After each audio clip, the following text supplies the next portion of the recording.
Well, thanks everybody. And first, welcome to Iowa. We like ice. Well, again, my name's Art Cullen. I'm the editor of the Storm Lake Times, and it's a twice-a-week newspaper in northwest Iowa with about 3,000 subscribers. And my brother started the paper in 1990 in competition with an incumbent chain-owned paper that I can't remember the name of. And it's still there. We have twice the circulation they do, but John had the crazy idea that he wanted to start his own newspaper, and so I came home to help him in 1990. And at that time, we knew there was two really big stories in front of us, and actually three. The first being immigration. About 90% of our elementary school now is children of color, mainly Latino, who work in meatpacking.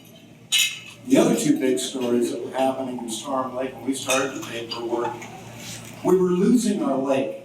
God made it 26 feet deep with the last retreat of the Wisconsin Glacier. And after about 100 years, it was down to 7 feet deep because of two factors. One, we broke the prairie and drained all the marshes surrounding the lake to create the finest corn complex in the world. And second, the climate was changing. We didn't know it at the time, but the climate was changing, and it was driving more and more sedimentation into the lake. So we began a campaign from the beginning of the newspaper to get the lake dredged, because the state didn't believe in dredging lakes. And also at that time, we had come to know that Storm Lake and Sac City, which is about 25 miles south of Storm Lake, were the two hottest spots on the Raccoon River for nitrate loadings. And so initially, agri-industry blamed it on golf courses and the city sewer plant. And we went out and got testing done with the help of the Iowa Department of Natural Resources, and found that 92% of nitrate problems in the Raccoon River are driven by conventional agriculture, that is corn and soybeans, and to a lesser extent livestock.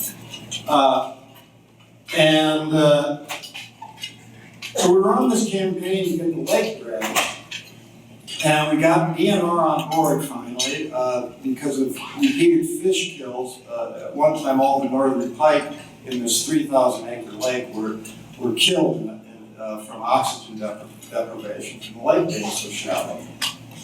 And so from 1990 until 3 years ago, we spent $20 million, mainly in state money, but also the city contributed as well. $20 million to remove 7 million cubic yards of silt from the lake. And during that campaign, we began to learn a lot more about climate change and what it was doing to agriculture and to the northern Iowa landscape. And we went out, Preston and I went out and started, we heard from Iowa State University that because of climate change and consolidation in agriculture and a lot bigger machinery, working a lot more acres, that all these prairie pothole lakes from Storm Lake to the Minnesota border and north, Blackhawk Lake, which is 25 miles south of Storm Lake, is the southernmost glacial lake in the United States. And so Storm Lake is nearly one of the southernmost glacial lakes. And everything north of us is filling in. Those lakes will not be there in my son's lifetime. He's 28 now. Pickerel Lake, Rush Lake, Tuttle Lake, they're all going to be gone. The DNR is already converting them into wetlands to filter ag chemicals that are sweeping across the land. And the research from Iowa State showed that since 1980, the sedimentation rate has been increasing exponentially. Again, because of more extreme weather and because we are plowing every inch of Iowa has the most percentage of private land under cultivation of any place in the world. Something like 98% of Iowa's acres are under cultivation. And we're plowing right into the Raccoon River. I have pictures on my cell phone of farmers planting soybeans into the banks of Pickerel Lake, actually on state property. They're actually growing beans in Iowa lakes.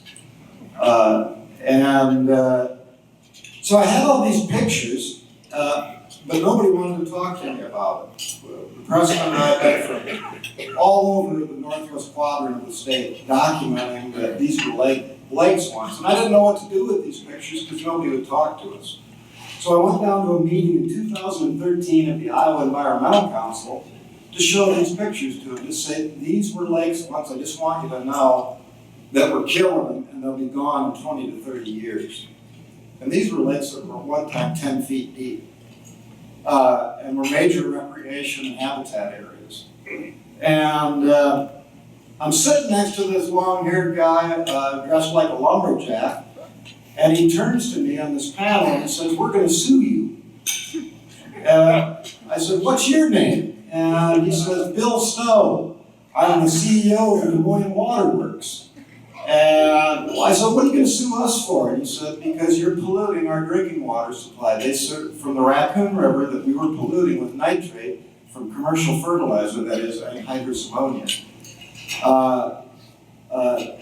The nitrate rates are running 3 times higher than what's recommended by the University of Iowa College of Public Health. It's supposed to be about 5 milligrams per liter, and we're running 14 to 20 milligrams per liter in the Raccoon River, and farther up in the Floyd River near Sioux City, Iowa, the nitrate levels are running as high as 70. And it should be 5 because they're wearing suspenders with the belt. Not only are they applying commercial anhydrous ammonia, but they're also applying manure on top of it just to make sure they can get that 200 bushel yield that'll keep them in business for another year. And so he said they were going to sue us over it. Des Moines was running the largest nitrate removal facility in the world. And they were probably going to have to spend about $100 million to upgrade it because it was getting worn out. And so I raced back to Storm Lake and wrote this huge story, and everybody had been ignoring us for the last 20 years about nitrate in the Raccoon River anyway. Nobody paid attention to it. And they didn't take this guy seriously either, and we had run this huge story with a 2-deck stud horse bold head saying, "They're going to sue us over farming." And nobody took him seriously, this big lumberjack. And so in 2015, he sued Buena Vista, Calhoun, and Sac counties, all adjacent to northwest Iowa, and really kind of the buckle of the Corn Belt. Under the Clean Water Act, the 1972 Clean Water Act, saying that agriculture was actually a point source of pollution, not a non-point source. Agriculture is currently defined as a non-point source of pollution. Bill Stowe said, actually there's drainage tiles underlying all of northern Iowa, and the water coming out of that pipe is a point. That pipe is a point, and therefore it is a point source of pollution. Drainage districts are administered by counties, but they're actually creations of landowners under state law. And the only authority the county has is to basically blow up beaver dens. To maintain flow for the, quote, health and safety of the citizens of Buena Vista County. Well, we knew that this was going to be a blockbuster lawsuit. The governor at the time, Terry Branstad, said that the Des Moines Water Works, that urban Iowa had declared war on rural Iowa. And so we knew it was a big lawsuit. And since it was a pollution suit, the counties had no insurance coverage to defend themselves. So, courageous man that I am, I asked my son, Tom, who's a reporter, to please go down to the Board of Supervisors, that's our county commission, and ask them how they're going to pay for their defense costs. He's my spear catcher. I sit back and write editorials and clean up the blood. And so he went down and asked them, how are you going to pay your defense costs? And they said, it's none of your business. And we said, well, it really is our business. And they said, no, it's not. We got friends. So you don't worry. We got friends and they're going to cover it. So we said, well, who are your friends? And they said, you hard of hearing, it's none of your business. And nothing makes my head spin like somebody telling me I can't see what's on that piece of paper. And so I engaged with the Iowa Freedom of Information Council. It's a nonprofit group in Des Moines it's started mainly by newspaper people, artists, librarians, and so on, dedicated to open government in Iowa. And donor records are public records under Iowa law, but the county had agreed with the Agribusiness Association of Iowa, which was run by Terry Branstad's chief of staff, Doug Gross. He was their legal counsel. And he was also working with the Farm Bureau, and they raised $400,000 to run defamatory ads about Bill Stowe on TV. And so they wouldn't tell us who those donors were, and the Freedom of Information Council said you must. And they refused because they agreed to keep the name secret with the AAI, the Agribusiness Association of Iowa, and the Farm Bureau, and all the other commodity groups that were participating, the corn growers, everybody. And through our own reporting, we were able to find out that the Agribusiness Association of Iowa had met with guess the two big players in the fertilizer seed industry, that is Monsanto and the Koch brothers. And they agreed to provide a bottomless well of money to defend that lawsuit and defend any effort to regulate agriculture under the Clean Water Act. So we were able to find that outside of the donor list. Actually, the Agribusiness Association of Iowa published it in their own newsletter, which they didn't think we'd see. And so we were able to determine that the two leaders were Monsanto and the Koch brothers. And then you can guess the other characters. There's Pioneer, Cargill. The entire fertilizer and seed industry was behind this thing. And so the long and short of it was the Board of Supervisors, our issue was not really with Monsanto or the Koch brothers, and this was not David taking on Goliath. It was simply taxpayers of Buena Vista County wondering, how are you going to serve our interests? And they refused to tell us. It was really an argument over transparency. And so the county had finally agreed to withdraw from they'd spent $1.5 million defending this lawsuit. And the county finally agreed after 2 years of our haranguing with editorials on the subject, excuse me, to withdraw from the slush fund because it was illegal and that they faced criminal liabilities under Iowa law. So they withdrew from the fund. And that was sort of a Pyrrhic victory for us because the money had already been spent. 6 weeks later, a federal district judge ruled that basically drainage districts could not be sued because they had no legal authority other than to blow up beaver dams. And so Iowa never got a hearing on that case. It was dismissed, and we had the satisfaction of knowing that at least we got dirty money out of the federal court system. They already own our state government. They own Iowa State University, the Koch brothers and Monsanto, Bayer, I should say, out of Germany. Is it Germany or Switzerland? I can't remember. The genetics program at Iowa State is funded by Monsanto, and they have seed labs in China that are run by Iowa State, and PhD Chinese candidates are in a trade war with them now. It's kind of fun. And Terry Branstad is now the ambassador to China. And so we felt that we had lost, we never got our day in court for the people of Iowa. 70-some% of Iowans agreed in an Iowa poll with the Waterworks position. Everybody in Iowa is one or two generations removed from the farm, and everybody knows what's going on the farm and what's ending up in the lake and in the river.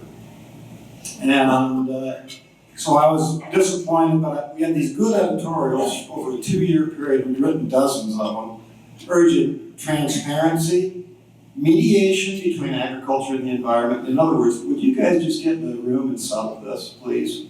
Because we have a lot of work to do around here. But nobody wanted to get in the room and mediate. Each side wanted to win. And so agribusiness won. And I was able to convince my brother John to give me $50 to enter the Pulitzer Prizes with these 10 editorials from 2016, and he thought I was crazy. You know, why would you spend $50 on that when there's beer to be bought? But he gave me the money reluctantly, and I prayed feverishly to St. John Bosco, the patron saint of editors and pressmen, to please give us something out of this. And on April 9th, 2017, I asked my wife Dolores if she'd give me a haircut. She is my barber. She's not a very good one.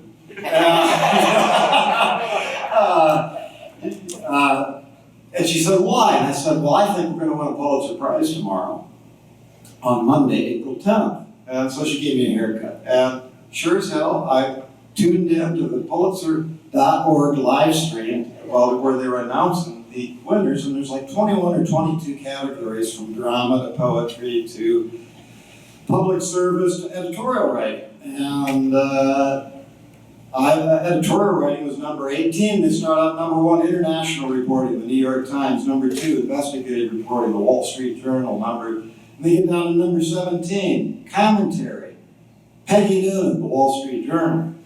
And I said, they're going to call my name next. And sure as hell, editorial writing, Art Cullen of the Stormlight Times.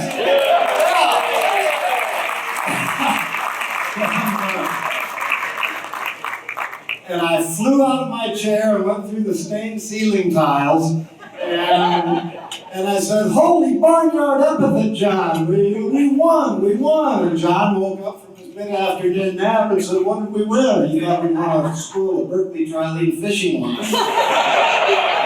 And I said, we won the freaking Pulitzers, man. And for the first time in our lives, we hugged.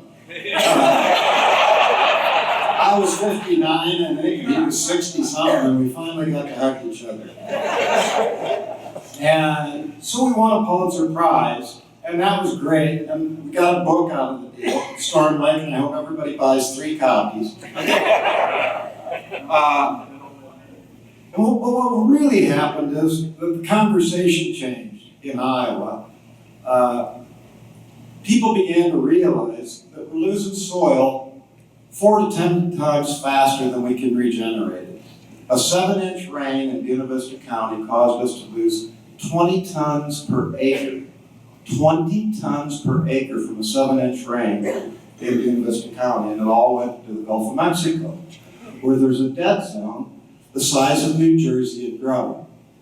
And also now Lake Erie is threatened with another huge algae bloom that could cut Toledo off from water for the second time for an entire summer. We also knew that 2/3 of Iowa's 99 counties have been draining out the population since 1980, since the farm crisis. And we also know that Iowa farmers have been losing money 6 straight years, and that markets are telling us we're growing about 30% too much corn and too much soybeans, and the Chinese are telling us that very clearly right now. Because when they quit buying our soybeans, the prices were shaved by 30%. So about 25% of our farm income this year is going to come from trade disaster payments, thank you, President Trump, and from crop insurance because of extreme weather. There are tens of thousands of acres in Iowa didn't get planted this year to corn because of incessant spring rains, and tens of thousands more acres were completely scoured of their soil in the Missouri River. Entire towns were washed away. Pacific Junction in Hamburg, Iowa, those were long settled communities. They're gone. They aren't there anymore.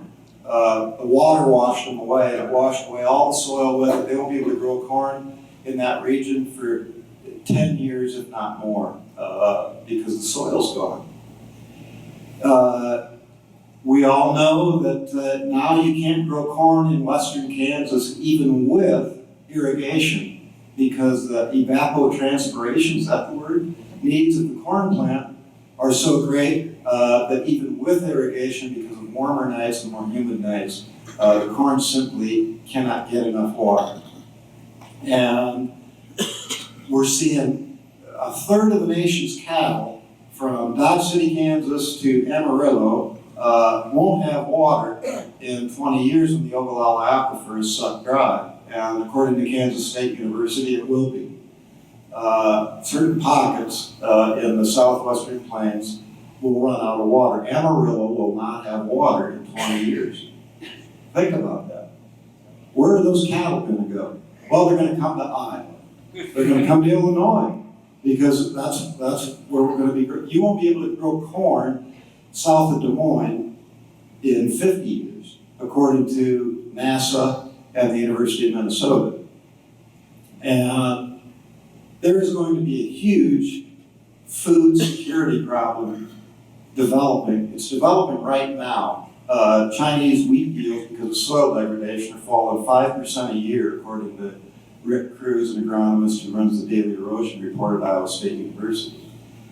Iowa corn is already showing declines in protein content and higher sugar content, which is good for ethanol, bad for livestock, because of degraded soils. Where we used to have 3 feet of soil in Buena Vista County topsoil, now we're down to 14 inches, and on the knobs, you don't see any black dirt at all. And all the pasture lands that used to be planted to grass for grazing, they've all been plowed up. You can drive across the entire state of Iowa and not see a single cow standing out there. So the combination of overcultivation and extreme weather is going to cause a food security crisis in the United States. I don't know how we avoid it in the next 20 to 30 years if we don't do something urgently. We cannot continue to pollute the Gulf of Mexico like we are. We're destroying the shrimping industry, and they're starting to chirp about it pretty hard down here in Louisiana. Iowa's best land and Illinois' best land is sitting in the Gulf of Mexico. And we're killing the Gulf. But the conversation changed. People started acknowledging all these things, which they refused to acknowledge before, because the evidence was all presented by the Des Moines Waterworks. Facts are facts. Those with the nitrate levels are in the Raccoon River at 14 milligrams per liter and 70 in the Floyd River. Rick Cruz is one of the most well-respected agronomists in the world. Iowa farmers believe him when he tells us we are shipping our only resource down the Mississippi, that is our soil. And Dennis Keeney, the founding director of the Leopold Center for Sustainable Agriculture at Iowa State University, which, by the way, the Iowa legislature completely defunded after the Waterworks lawsuit, just so they could get even. They defunded the most important program at Iowa State, in my opinion. For $300,000, they lost $5 million a year in federal funding and research grants because the Iowa legislature overreacted and freaked out over the Des Moines Waterworks lawsuit. And it just shows you to what extent the agribusiness cabal has a chokehold on this state. And the Iowa Water Center could be endangered because the Farm Bureau is running the legislature. The citizens of Iowa aren't. The citizens of Buena Vista County were not running the Board of Supervisors. Monsanto and the Koch brothers were. That's who was issuing the marching orders, and that's who's issuing the marching orders to Kim Reynolds in Iowa and the governor of Kansas and the governor of Wisconsin. They own those states. It's a process called state capture that was devised by the American Legislative Exchange Council, funded by Charles Koch, and founded by Terry Branstad and Scott Walker from Wisconsin. But farmers are taking it into their own hands, despite what the Iowa legislature is doing, despite what Iowa State University is not doing, despite the Koch brothers, despite Monsanto, which wants to plant every inch into genetically modified corn, using chemicals supplied by Bayer and or the Koch brothers. They have a vested interest in making sure that every acre of Iowa is planted in corn and soybeans. But Iowa farmers are saying, no, we realize our most valuable asset is floating down the river. We're tired of losing money. We realize we're chasing our tails with the export market with China, which really that export market has been lost permanently now. Brazil is now the preferred provider for China. And that's not all bad, because again, markets have been telling us since the farm crisis in 1985 that we're growing a third too many corn and soybeans. And that's what it would take, according to Dennis Keeney, is reducing our corn acreage by 30% is what it will take to clean up the Gulf of Mexico and get Iowa back into balance. This all started in 1972 when Earl Butz and Richard Nixon, with detente in China, they said, plant fence row to fence row, we're going to feed the world. And of course, Iowa farmers go, yeah, we'll feed the world, you bet. Because they're good people. They want to feed the world. We want to feed the world. And they knew that line would work. And what it was really about was getting Monsanto into China and predicating Iowa's entire agricultural economy on an export business. When that didn't pay off, we had to come up with ethanol to prop up our corn prices. Well, that's not working either. Cellulosic ethanol hasn't gotten out of the gate. Corn ethanol is a major contributor to the carbon crisis that we're currently experiencing. Unbelievable amounts of CO2. Not to mention that nitrogen is as problematic of a greenhouse gas as CO2, and so agriculture and corn ethanol are actually net contributors to climate crisis to the carbon load. But the practical farmers of Iowa, when I was working in Ames in 1985, they were thought of as freaks and who really didn't understand agriculture, and they would get 10 or 20 people at their annual field days. Now they're getting 1,000 people at their field days, and they're even having field days hosted by Farm Bureau members in Northwest Iowa who are convinced that cover crops, whole soil, reduce nutrient outflow by up to 90%. If you plant 10% of a field to native grass, it will reduce nitrate outflow by 90%. We know how to fix the Gulf of Mexico. We know how to get pheasants back and quail back into northern Iowa. We know how to provide habitat for walleyes in Storm Lake. And we're going that direction. But the government is holding us back. Farmers are doing it.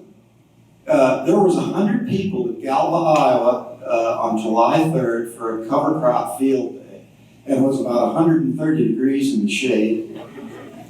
And those guys were out there for 2 hours asking questions, taking notes, learning everything they could about cover crops, because this guy has eliminated his herbicide costs by, he's saving $25 an acre on herbicide costs. The cover crop costs him $20 an acre to plant, so he's $5 in the black already. Then he gets another $15 payment from state and federal cost shares for planting those cover crops. So he's actually making $20 an acre. He's losing $20 an acre growing conventional corn. He's making $20 an acre growing cover crops.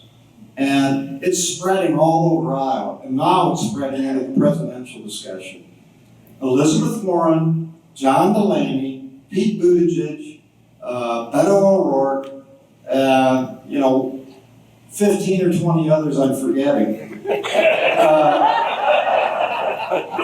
All are putting agriculture in a leading role with climate change. That by changing U.S. land use, by reducing the amount that we're putting into corn and soybeans, we can actually, by reducing Iowa's footprint of corn and soybeans by 30%, and if you did that nationally, we could remove the entire motor vehicle transportation fleet's carbon footprint from the atmosphere. In a year, 10 to 15% of the carbon in the atmosphere could be drawn down into the land by Iowa farmers if the government would get on board and pay them for environmental services. It'll stop pollution in the Gulf of Mexico, it'll solve the climate crisis, and it'll return prosperity to rural Iowa, which has been emptying out of people, because to make it all work, you gotta have livestock, you gotta have cattle on that grass to make the whole rotational grazing system work, and I'm sure most people in this room understand what that's all about. And we can make it work. It is the centerpiece of these presidential campaigns now, and if we all work together and get off our political jag, and let's just say, all right, how can we make Iowa farmers whole again? We can do it. We can do it. Everybody in this room says all we're after is clean air and clean water and a prosperous agriculture. We can do it. We can recreate rural jobs in livestock processing and regional food systems. It's happening right now. It's just not happening fast enough. If you believe that we have 10 years to get this climate crisis solved, which a lot of top scientists do believe, that's about the clock is ticking. This presidential cycle is our opportunity to get this right. And so I just encourage every Ike to contact their congressmen, their state legislators, and pay attention to what these candidates are talking about, because we got the conversation started, now we can finish it.